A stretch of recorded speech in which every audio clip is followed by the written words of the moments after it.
Hey guys, welcome back to my channel. So this is part 99 of The Lady That Married a Man That Didn't Exist, Miss Chastity Rice. Okay, the link to the playlist will be in the description. Don't forget, for those of you that are just starting, go start from there. Let's continue, guys. Part 99 of How I Married a Man That Didn't Exist. So, on June 26th, for about a week before this day, I realized that Emily had some important documents of mine in her safe. When I first moved in, I placed those in that safe so I would know where they were. It was my birth certificate, my passport, and the marriage license. I avoided messaging her, but I knew that it had to be done. So I fought with myself for a week trying to just build up the strength, the courage, the whatever, to send her a message to request us to meet so I can gather these things. These were the very last things that I had in that home that she had possession of. So I said, hey, I think I have some important documents in your safe. Can you take a look whenever you get the chance? She said she was busy at the moment but would look later. About 3 hours later, she told me what I had in there. I asked if we could meet sometime the next week so I could grab them. If I'm not mistaken, this was maybe on like a Tuesday or a Wednesday, close to the end of the week, maybe a Thursday. She stated that she was going to be busy the next week and that they were going to be going out of town on the next Thursday and wouldn't be back until that following Tuesday. She said, I can put them in the mail if you want me to. Put my original birth certificate and my passport in the mail? I think the fuck not.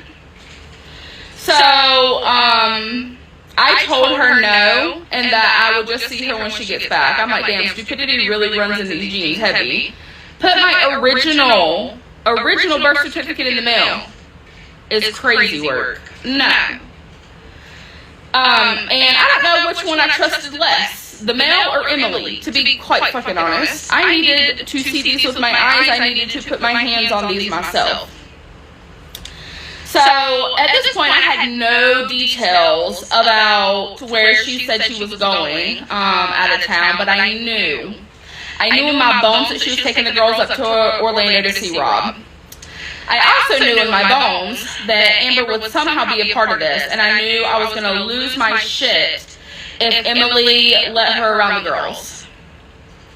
But I also knew that I was out of control of that at this point. I had no say. I had no nothing. I just knew it.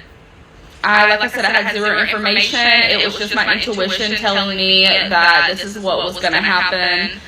And up to this point, from my knowledge, Amber had not met the girls yet.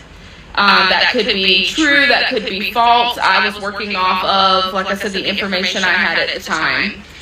If that was true, then this would be the first time she met the girls. And as you all know, everything that Emily was saying, especially when I confronted her about the text message she meant to send Amber and she really sent me, and then she lied about it and tried to gaslight me about talking into her phone.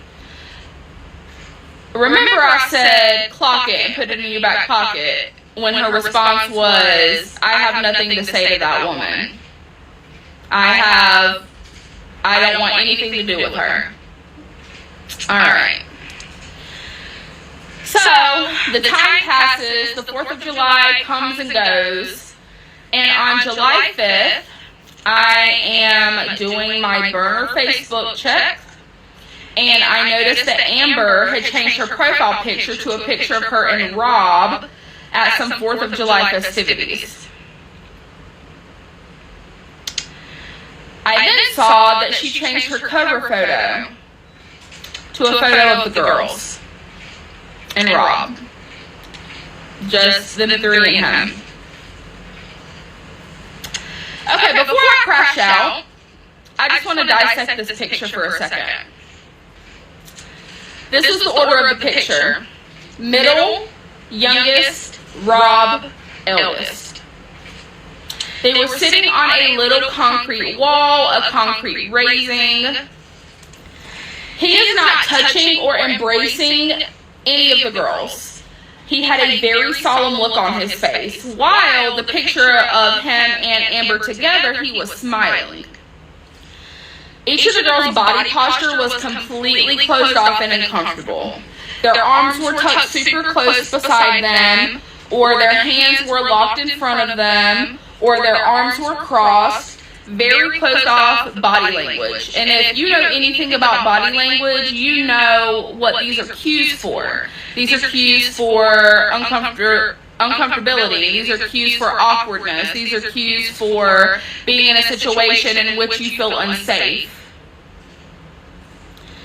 So they all had the fakest half smiles on their face that I had ever seen. You can just tell how uncomfortable they were. I mean, they looked. And some other person will interpret those pictures, oh, lovely family. And it could be another tactic of Emily and her son, to entice Miss Amber the more that, oh, you are coming into the right family, the family you've been looking for all your life, you've gotten them. Do you get? Some other person interpreted that, oh, they are a lovely family, not knowing the story that lies beneath. Just it was just fake. And I was secondhand uncomfortable looking at it, just taking my personal feelings out of what this actually fucking was and just seeing how uncomfortable they were.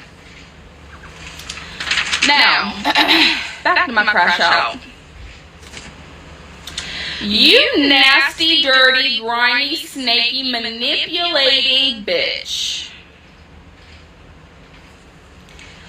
You are weak as fuck. You have no backbone. You are not honest nor genuine, which are the qualities in which you say that you have. The qualities in which you hype yourself up on to everyone else. The qualities that are fabricated. It's like you and Rob decide who the fuck you're going to be every day when you wake up, and you mold your clay-ass self into whatever fits your narrative, whatever fits your story, and whatever fits your needs. You are fake, you are a con artist, and you will do whatever you have to do to bend the situation to your favor. Every single person that came forward said that you always put Rob over everyone. And there were a lot of people that came to me and said this, and there were a lot of people that texted you and said this. Your ex-husband, for instance. All of the messages that he would send you when you guys were fighting about your precious Rob, about how you prioritized him over everyone, how you couldn't let go, how you were just pretty much disgusting with him. All of that was true. The roommate that left your house abruptly. How could you stand there and let him talk to me like this? Why aren't you standing up for me? Why are you letting your son do this? So many people. I'm not going to get into specifics about who else out of their privacy.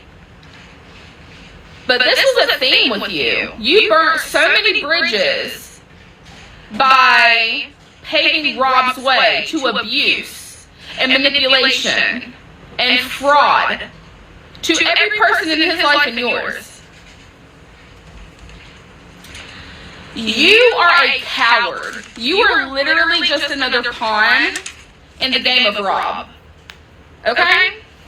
Do you really think he considers you his best friend like he always used to say? No. You are the one life source that won't leave him. You are the one life source that won't cut him off. Do you think for 1 second he would think about leaving you high and dry like he leaves everyone else if you actually set some boundaries, stood on it, and cut him off from everything that he does? You are an enabler, you are codependent, you have a really fucked relationship with your own son to the point of it being really weird and gross. But you're not a victim. You're not a victim of Rob. You are the creator of Rob. And that's right, she's a curator. Only God knows what happened that made Rob to even turn out that way. And for the mom to continue to be supporting him. Only God knows. He knows what he knows because you are who you are. And you walk into this with your eyes wide open but your mouth closed shut. You are not someone that he is using and manipulating, although he is, by the way. You are someone who is constructing a fake reality while he pulls the wool over everyone else's eyes. You make things pretty where he goes and damages. He is the wrecking ball, but you cover up. You are a known con artist. Let's see. Known con artist. But if you're looking at it, that's actually true. The mother and son group, known con artists, and they're so good at it. Well, they scout their victims very well, and they know who to go for, and it has been working for them. And the funny thing is, it will continue to work for them no matter how many times people do video about him and his mom. People will stick for victims of it, of the two of them. Like, there's no escaping that. I'll see you guys in the next episode. We're almost there. Don't forget to like and subscribe.